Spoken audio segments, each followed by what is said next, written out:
Get ready to do life and business on your terms and truly live your big ticket life.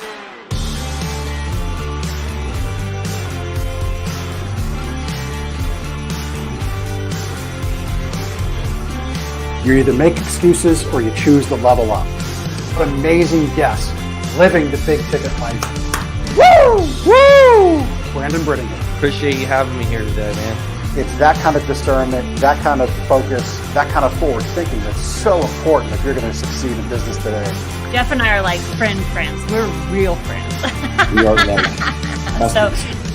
so you unlock fortune and freedom without all the stress that normally comes along with it. It all comes down to your why.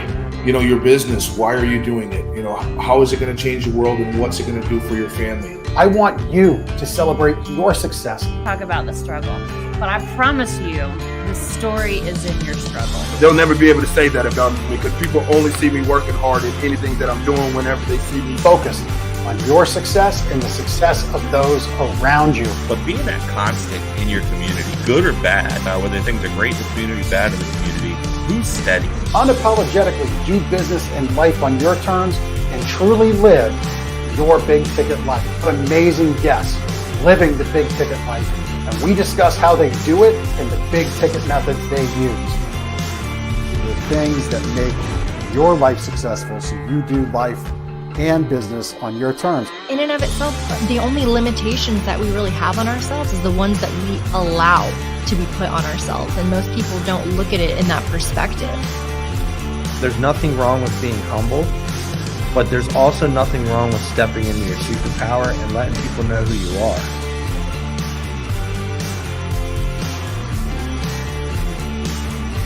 Get ready to do life and business on your terms and truly live your big ticket life.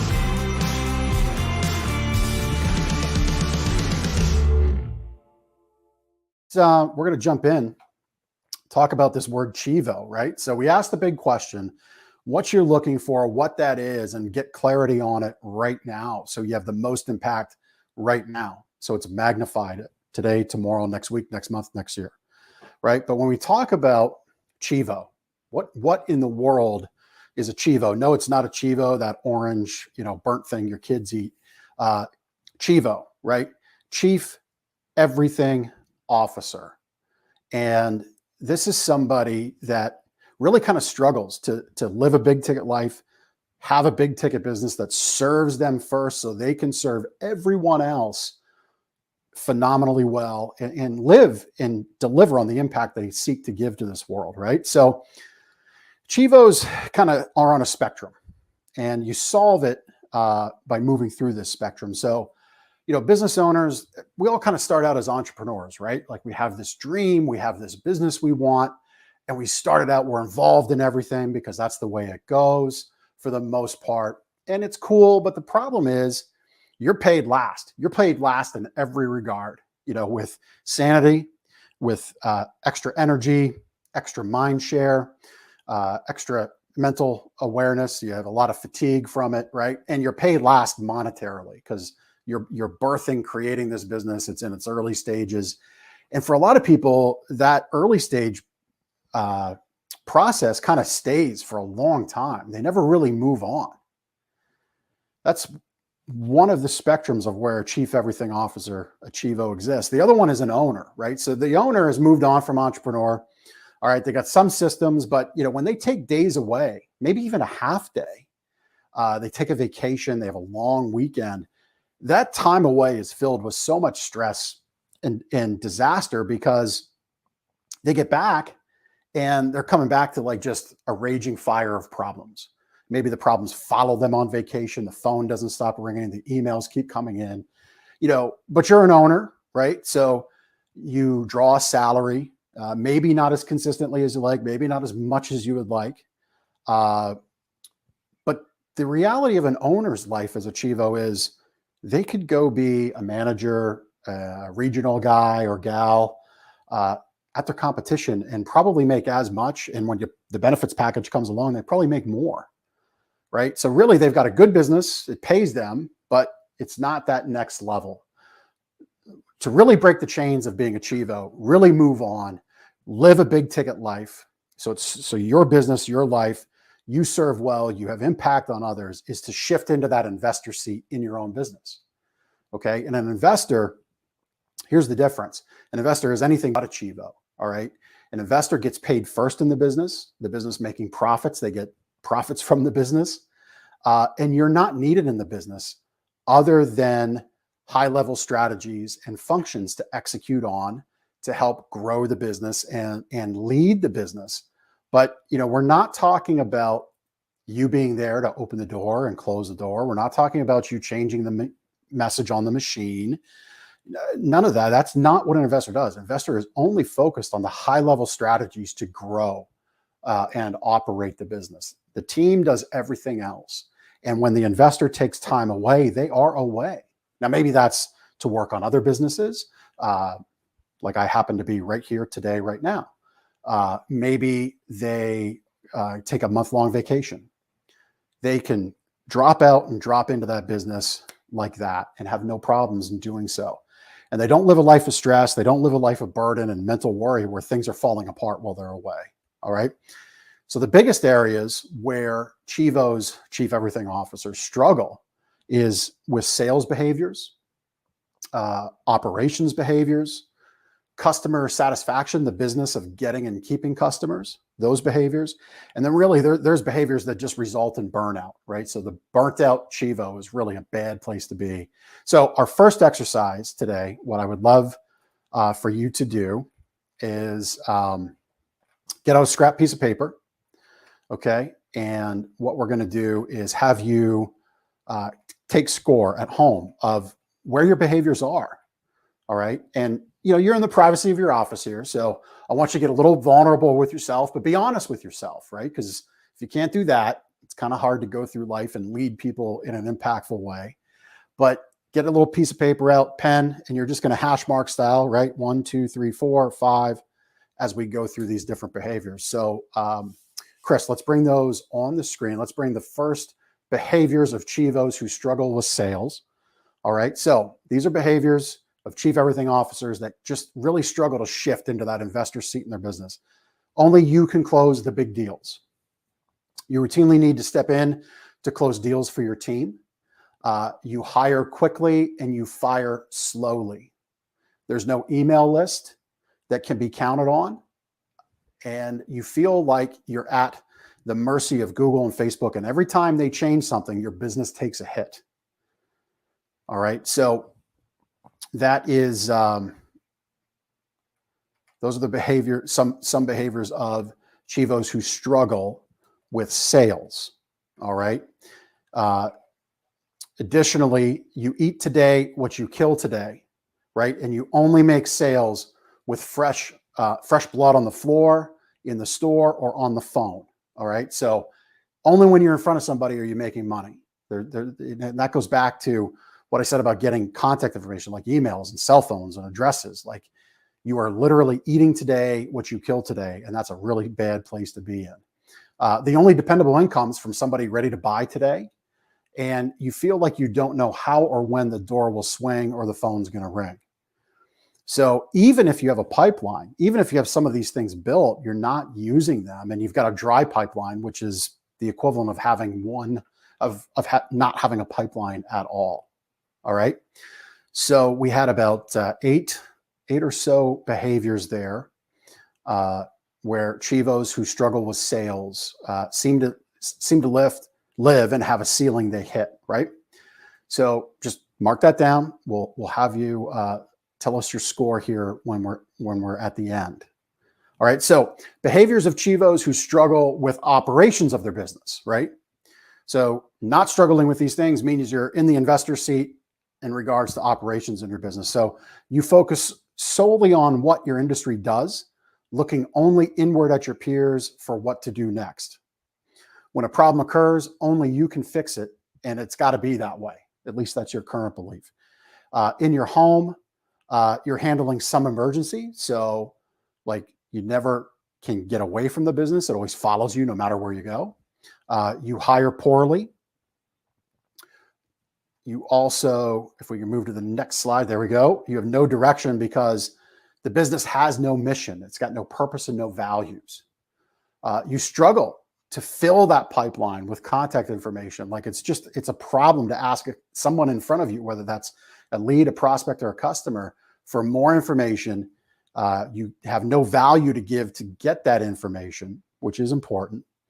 And you don't organize it anywhere where it's useful for you. We are in a data age. I said, I'm not maybe your Shopify dropship, crypto, Forex, high-tech guy, but I do understand that data is the wealth frontier of our time. We are in the data wealth frontier explosion. And if you are not executing on this operationally, you are never going to move into that investor seat in your business in this regard. Additionally, you've got no clue which advertising media is best to use, what type to use. There's no clarity there. And when you get something that works, you kind of think it works, but you don't really know because you don't track it. And more so, you might be getting customers in the door, top line revenue, but the throughput is so terrible, these people are actually robbing you of profit and opportunity. So these are behaviors where ChEvOs struggle operationally. All right. So again, keep score, and we'll get your score here momentarily. And then as it relates to the business of getting and keeping customers, all right, this is where ChEvOs struggle as well. They don't have a marketing plan. All right. Just because you sell insurance doesn't mean everybody that drives a car and owns a home is your customer. You have no clear marketing message that's uniquely yours alone. So what's the reason for anybody to do business with you over and above every other option, including doing nothing? What's that? You've got to have that reason to exist. You've got no clear market to target. You're not for anyone when you're for everyone. You struggle to understand which media is best and which gives you that best return on investment. If you don't have that understanding, you never can dial in and then spend advertising dollars because you need to get customers right now. Random acts of advertising, random acts of marketing, and moments of sales slumps and desperation actually can do more harm to your business than good, because you're going to spend money in an area that doesn't build an asset, that doesn't return the investment, that might very well bring you customers that cost you future profit. You've actually just impeded or impacted the cycle even more so than if you wouldn't have done anything. So you really can set yourself up for poor performance as far as getting new customers goes. Now, if that's not enough, we look at how you might burn yourself out. I'm sorry, I skipped ahead. This is the peril of working without a net, right? Discount more behaviors as far as getting customers and keeping them. You discount without rhyme and reason. You discount deeply to keep the lights on. Only you can make sure the fulfillment is 5-star perfect. You're the only one who gets reviews, and you're the only one whose customers refer to your business. So again, I ask that you're honest with yourself. Just kind of keep that score. We'll ask your score here momentarily. All right. And it's not meant to judge you. No one's going to judge you. We won't allow that. It's just, I want you to really take stock, right? I asked that question. What are you looking for? What's that impact you can have? If we can't get right with these behaviors we just set, we can't have impact. It matters. Understanding that doing everything is not a good thing. Moving to that investor seat in this regard is, in these 3 regards, the business of getting customers and keeping them, the business of the operations, and the business of sales, all in your business and life matter. And if you're struggling with these behaviors, shifting to that investor seat just is not going to be full and complete for yourself. And it needs to be. Otherwise, you never do life and business on your terms. All right. So when we talk about the throughput of this, right, like key indicators that you're burnt out as a ChEvO, you rarely read or take in new information to grow your business because you just don't have time. You're mentally, physically, your calendar's booked out.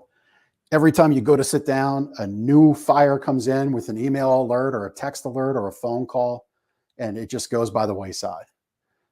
There's little free-form planning time. I call it scheming time, right? Like for me, when I'm scheming, like you can kind of see like smoke flying off of my ears, right? So I use that in a positive way, scheming time, planning, big picture thinking. You return emails, texts, messages at all hours of the day. That is a tremendous indicator that there are no systems in the business to actually help it work for the customer and for you, because that's the way it should be. And then you're canceling plans with family, friends in favor of business, or worse, you're just not even planning it. There's like no set time, there's no plan, nothing. And this is not living life on your terms at all. It's really having life dictate what its terms are to you. And that needs to end. It's an indication that you're burnt out. You're burnt out on this behavior of being a chief everything officer.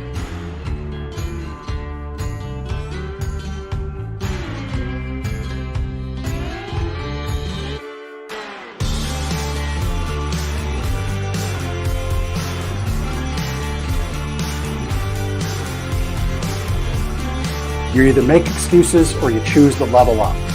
What an amazing guest, living the big ticket life. Woo! Woo! Brandon Britton. Appreciate you having me here today, man. It's that kind of discernment, that kind of focus, that kind of forward thinking that's so important if you're going to succeed in business today. Jeff and I are like friends.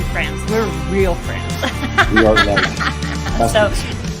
so you unlock fortune and freedom without all the stress that normally comes along with it. It all comes down to your why. Your business, why are you doing it? How is it going to change the world and what's it going to do for your family? I want you to celebrate your success. Talk about the struggle. But I promise you, the story is in your struggle. They'll never be able to say that about me because people only see me working hard in anything that I'm doing whenever they see me. Focused on your success and the success of those around you. But being that constant in your community, good or bad, whether things are great in the community, bad in the community, who's steady? Unapologetically do business and life on your terms and truly live your big ticket life. What amazing guests living the big ticket life. And we discuss how they do it and the big ticket methods they use. The things that make your life successful so you do life and business on your terms. In and of itself, the only limitations that we really have on ourselves is the ones that we allow to be put on ourselves. And most people don't look at it in that perspective. There's nothing wrong with being humble, but there's also nothing wrong with stepping into your power and letting people know who you are.